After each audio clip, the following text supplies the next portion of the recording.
is One Eye on the Horizon, a podcast specifically for people who have suffered sight loss in one eye. I lost my sight in my right eye in August 2024 in a shocking, traumatic accident. And I found it really difficult to find anybody else who was in the same boat, slightly further along the journey than me, who could tell me what it was going to be like and ultimately show me that everything was going to be okay. I felt lonely, even though I was wrapped in so much love and support from everybody around me. It was something that I had to work out myself, and I had to do a lot of searching to find stories of people in the same boat. So, in the spirit of, if you can see it, you can be it, or in this case, if you're only listening, if you can hear it, I've designed a podcast to share as many of our stories as possible, to help lift, inspire, and encourage people who are newer to this journey than us. If you're listening because you've already lost your sight or you're losing your sight in one eye, we're here for you. We see you and we feel you. You can dive in here to feel less alone and to understand that you are definitely not the only one experiencing all of these feelings and all of these physical challenges. Hear the stories of others, feel validated in what you're going through, and most importantly, understand that it is going to be okay. And hopefully we can have a little laugh along the way, because laughter makes even the heaviest things feel ever so slightly lighter. I'm Charlie, and this is One Eye on the Horizon. So today's episode tells the story of an incredibly brave lady called Jennie. She lost her eye in a terror attack when she was 22. She was on holiday in London, come from where she lived in Sweden, and unbeknown to her, walked into a bomb going off that was planted by the IRA, Irish terrorist group. We have a really warm, open and frank conversation about what that experience was like for her at that age and what her journey has been for recovery since. We talk about both the emotional and the physical elements of being okay with being back in the world after such a shocking incident. She's such an inspiring, warm and adventurous person, and I personally found many similarities with her experience to what I went through just over 12 months ago. So yes, I think you're really going to enjoy this fascinating conversation. So let's dive in. Jennie, hello. Hello, nice to meet you. So Jennie, please can you tell me a little bit, set the scene for me. Tell me a little bit about yourself, who you are now, where you are in the world and what life looks like. And then obviously we can go into the story of what came before that. Yeah, absolutely. I'm a social worker, family therapist. So I work with families with different challenges in the core of like the systematic family. Also, I'm studying part-time at the university to become a licensed psychotherapist. I have 2 adult daughters. Both are in India right now. So I'm just like adjusting to a new kind of life with like adult kids, being single in Stockholm. So it's quite exciting. So there's obviously a story here that you lost sight in one of your eyes, which we'll delve into in a moment. But can you set the scene for me around who you were prior to that happening, where you were, what life was looking like at that point? I was so young. I was like 22 when I lost my eye. So I was in London for holiday and meeting my friends. And, I was young, doing stuff, traveling around, partying. I also did some modeling before I lost my eye, but then everything changed. So it was like my core really rocked. So there's obviously like a big before and an after the accident. So the accident is like a big part of my life. Right. Yeah, I completely relate to that. It's like a hard line, right? How things were Yeah, before. exactly. Everything. Yeah. Do you want to tell us, please, a little bit about what that eye loss looked like? What was the accident? What's the story? Yeah, so I was in London, planning to go and meet my friend in Oxford, and I went to Camden Market. And this was in 1993. The Irish Republican Army, there were a lot of threats and bombing and stuff, but I wasn't even afraid. So I went around in Camden Market, and then I was like satisfied. I was supposed to take the subway away from there. And then they said it's a bomb in the subway. So the police just like pushed us away from this bomb threat. But actually they pushed us to the bomb because IRA had lied where the bomb were. So it was further up on the street. So actually me moving away from the subway, going up on the street was getting closer to the bomb. And so you went into the street and the bomb went off. What's the next part of the story? So I was thinking about taking a bus from there instead. So I went around the corner. And London in February, it's kind of like it's not so nice weather. So I just came around the corner and it was raining and blowing and the wind was so hard in my face. So I figured, okay, I go into the next coffee shop and take a coffee. So I went into a coffee shop and it was crowded. I remember I saw one woman sat alone at the table and I was thinking, should I ask her if I can sit with her? And I just thought, no, I take the next one. So I just went out from the coffee shop and then I felt like I couldn't breathe. It was such a hard, like the pressure wave from the bomb. So it was like I couldn't breathe. And all I could think was, what is this? It felt so, I can't even describe it. It felt like I couldn't breathe. And then as I remember it, the next thing is I feel something is pouring from my eye. I can't remember like the noise, the sound of the bomb, or I can't remember any pain. I just remember that I held my hand on my eye and I felt this is wrong. This is so completely wrong. I knew it was damaged at that second. I knew this is fucked. So I just knew. And then I sat there and it was such a chaos because IRA had said the bomb was down where the subway were, but the bomb was actually up in a garbage bin higher up on the street. So the police, the ambulance, everyone was ready like 200 meters away. So a taxi driver pulled up to me and said, jump in, I can drive you to the hospital. And all the time I held my hand on my eye like that because I was so afraid. It felt like if I should take away my hand, everything would pour out. So I just held it like that. And I remember I was so calm. I was thinking about my breathing, trying to breathe, trying to get through this. So now I understood my nervous system were like totally shut down. I was like in survival mode. Then we came to the Royal Free Hospital. And a guy came out there and he said, can you remove your hand? I remember I removed it and I looked down and it was like there was something more than blood in it. And I don't know if you can see like the fluids or liquids from the eye, but I could tell there was something else. So I got into the hospital and they wanted to x-ray me to see if I have any, blisters from the bomb in my eye or in my brain. And I was completely calm the whole time. I even like made some jokes with the staff there. So, this is my vacation. Crazy, huh? So I was completely shut down. And then they did the x-ray and they took me out from the x-ray room. And then they say, oh no, it was wrong. We had to do it again. And then it was like the shock came into my body because my whole body jumped like this on the bench. And I was shaking. I couldn't stop shaking my whole body. I can't understand how a body can like lay flat and still like jump. So everything was so active. And then they did another x-ray. So the good thing was it wasn't any blisters walking around in my brain. But they said, yeah, you lost your vision, you're never going to see again. And if you were a UK citizen, we would like to remove your eye here now, but they have to decide that in Sweden. And did they tell you that same day? Or was it like literally as soon as they'd had the x-ray results, they told you this? So it was like a couple of hours later, they said that to me. Wow.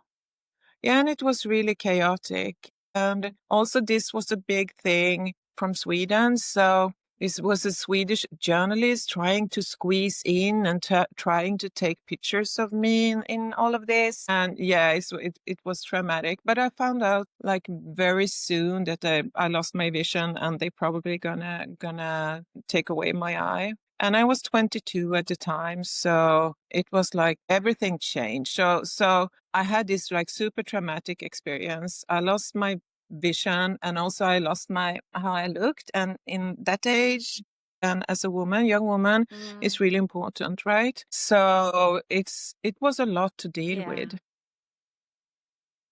It's parts of you telling that story, you might have noticed me kind of smiling and nodding along. And I was doing that because I was also involved in quite a traumatic, shocking accident.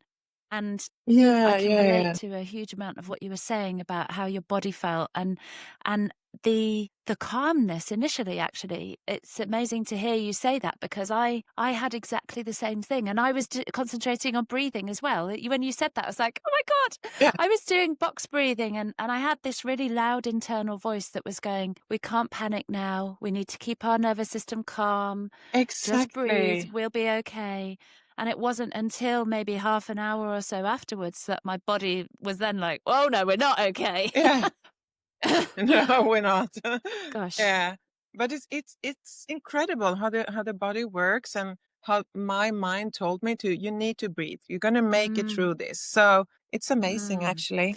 So at what point did you get back to Sweden and back to having people around you? And My friend from Oxford, she came visit me, of course. And then I think I was in the hospital in England for like a week or so. And then a Swedish nurse came over and flew with me, like on the airplane back home. When I got back home to our airport, it was like an ambulance waiting for me, and they asked for my.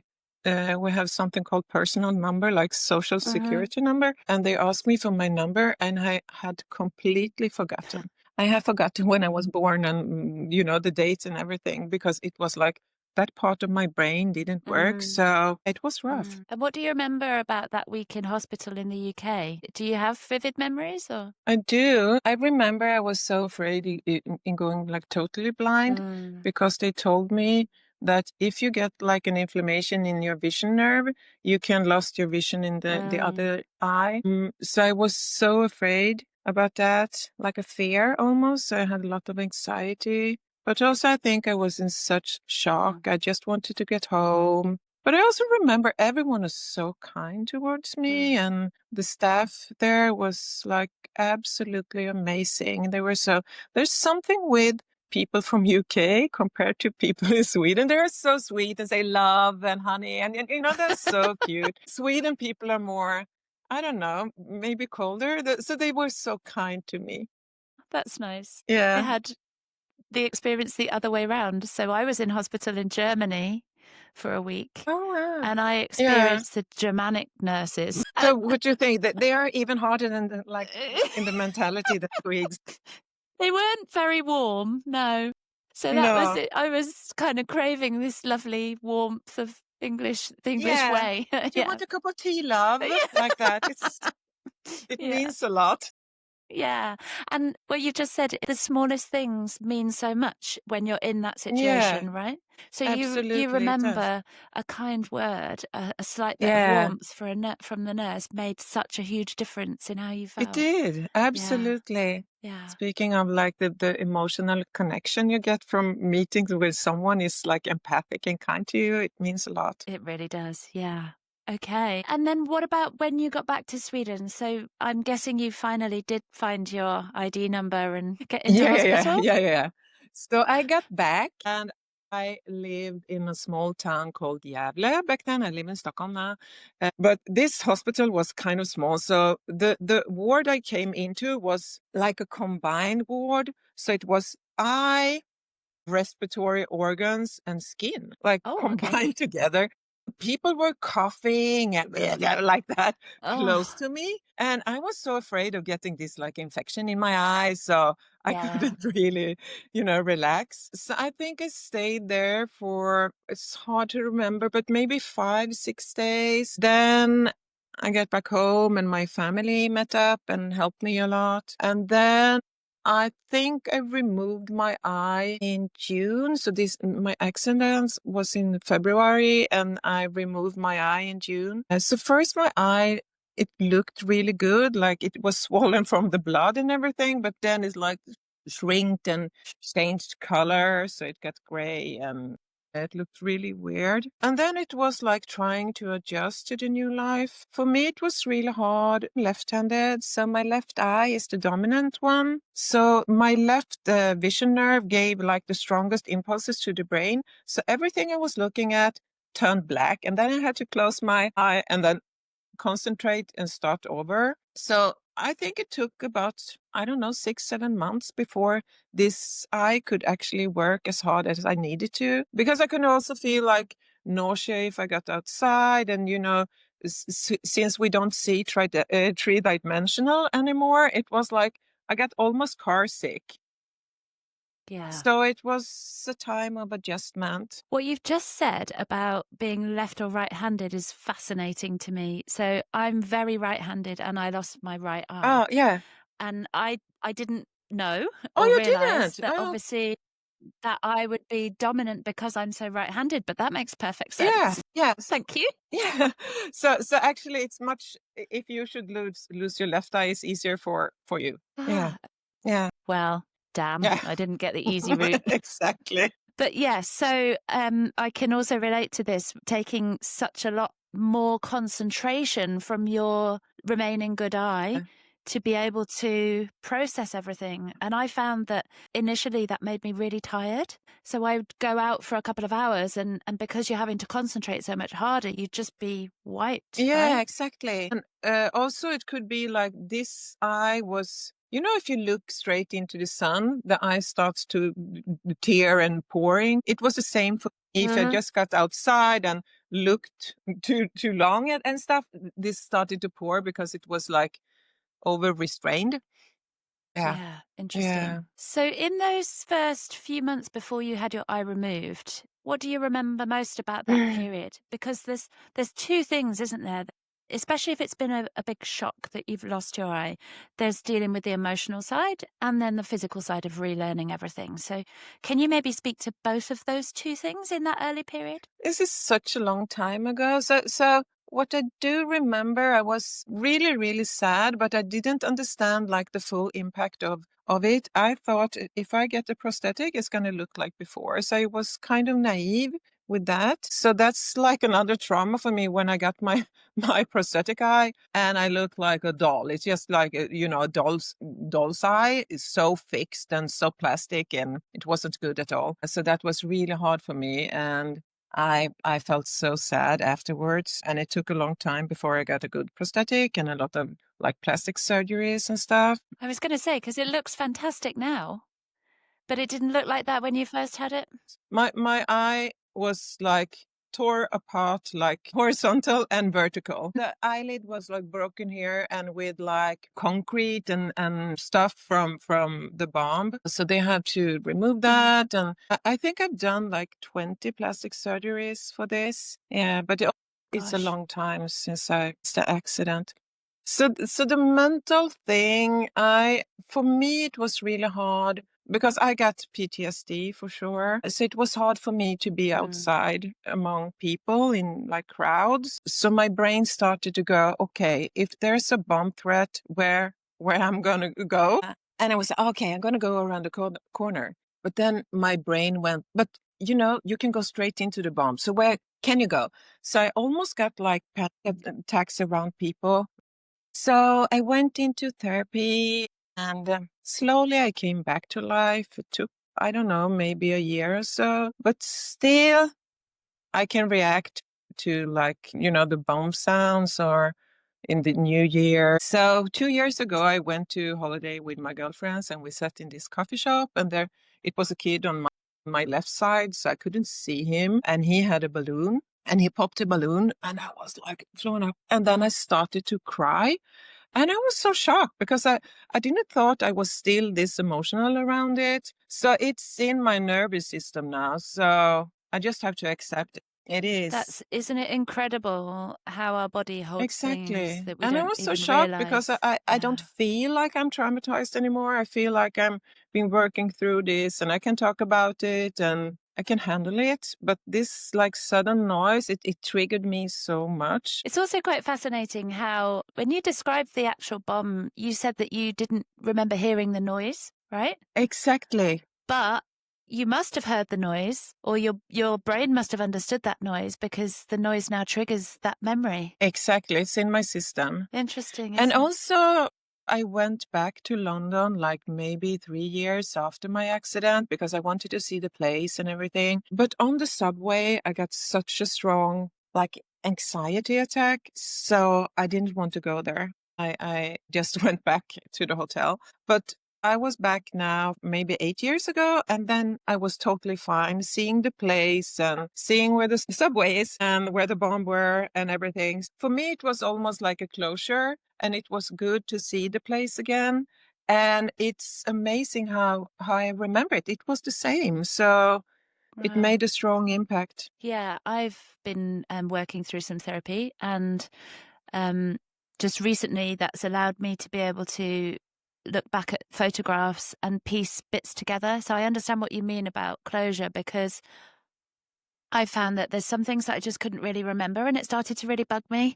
I was like, I Yeah. need to know at what time this bit happened, or what was I Yeah, yeah, doing yeah. after this? And actually just being able to kind of feel safe enough in yourself to go back and actually piece together those memories or see that place again is quite powerful, right? Exactly. It's like a puzzle. You want the puzzle pieces. You want them to fit and you want to understand. It's your history. Mm, Yeah, fascinating. it is. Obviously, you were in Sweden at this point when you were kind of, if we talk about physical recovery and relearning things, Yeah. did the Swedish doctors help you with that? Did they tell you what to expect, or give you any support? Zero, No. zero, nothing. Mm. Absolutely nothing. Same. That's Yeah, so it's the sad. same in England. Yeah. Yeah, right. Yeah. So to me, they just said, in 3 months' time, your brain will neuroadapt and you'll be able to do most things. You can Yeah. probably still drive. You'll probably be able to do this. You'll be fine. Off you go. Yeah, exactly. That was And it. someone even said to me, some doctor said to me, in like 6 months, you're going to forget how it is to see with two eyes. So you're going to be perfectly fine. Yeah. And that's a joke. Like, it is a I know, struggle. right? You're like, Yeah.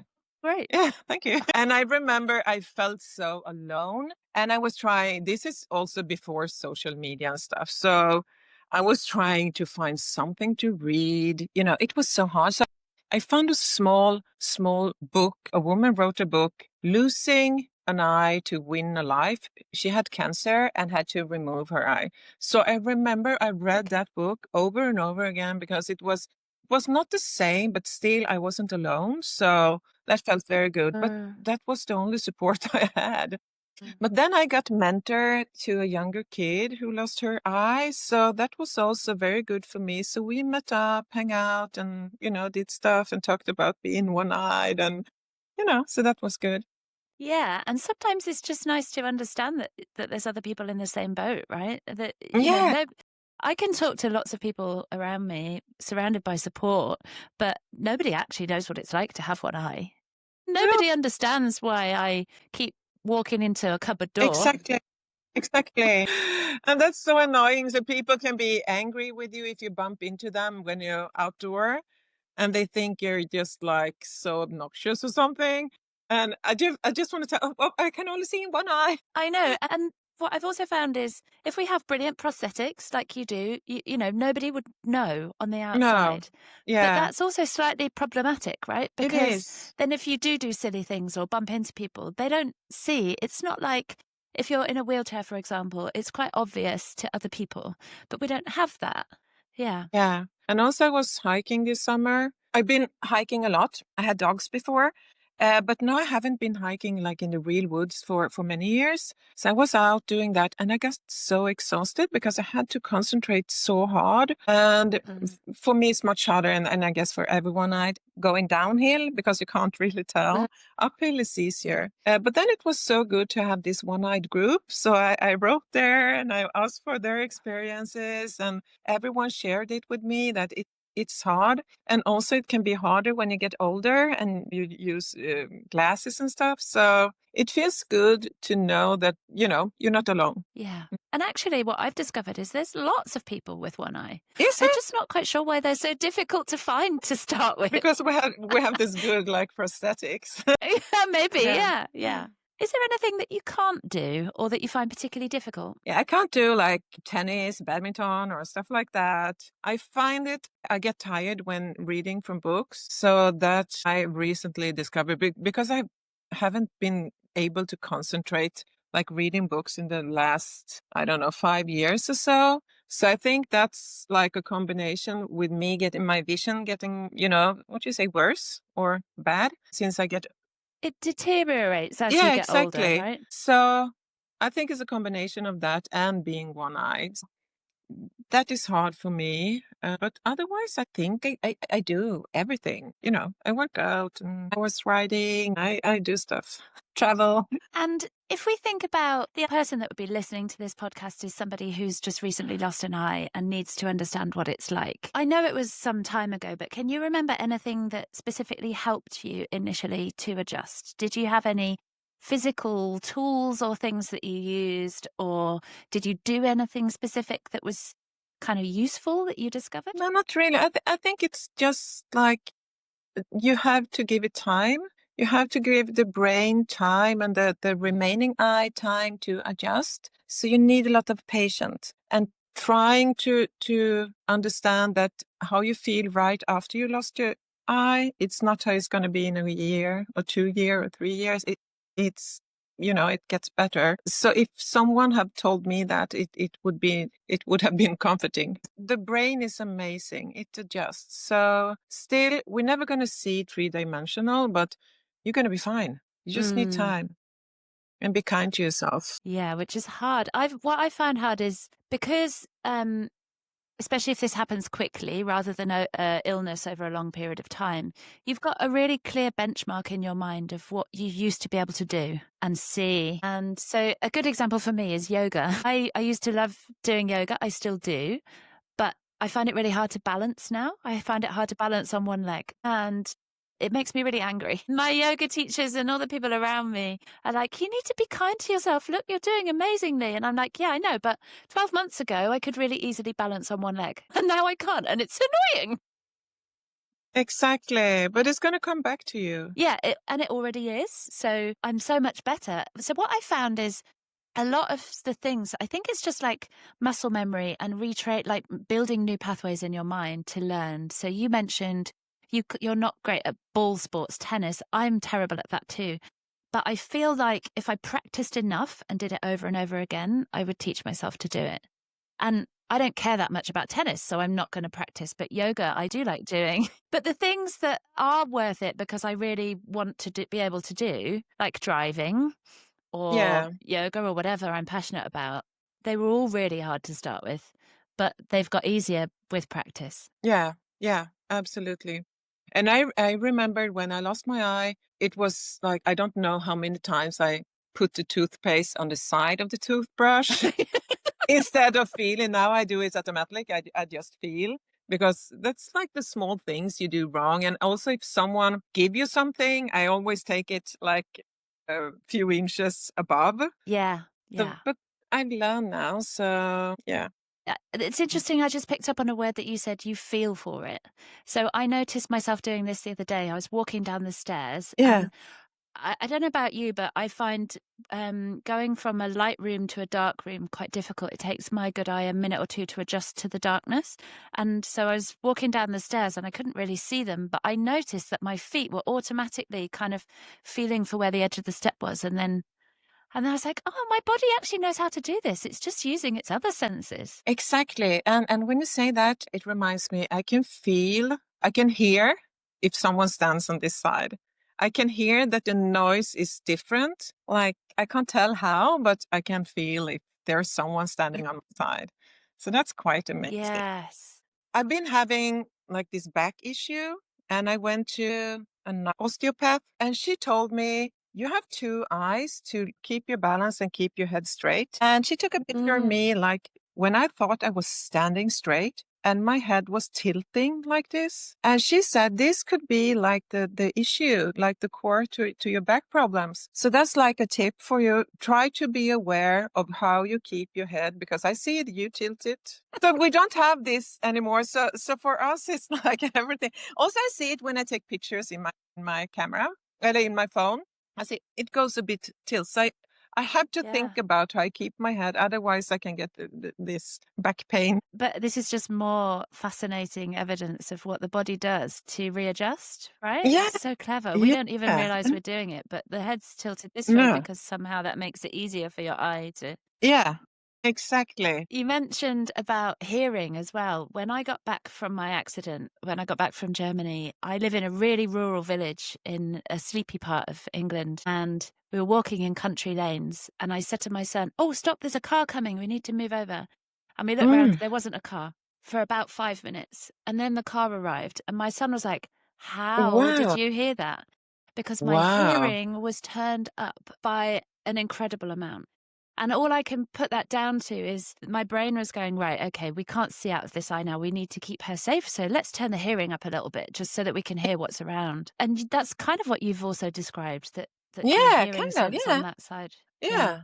That's interesting. But I found it quite overwhelming to start with because everything was so very loud and I was Yeah. already trying to process everything through one eye and relearn. And to be in a busier place, like maybe in a bar, was just, I couldn't stand the noise. It was too No. much.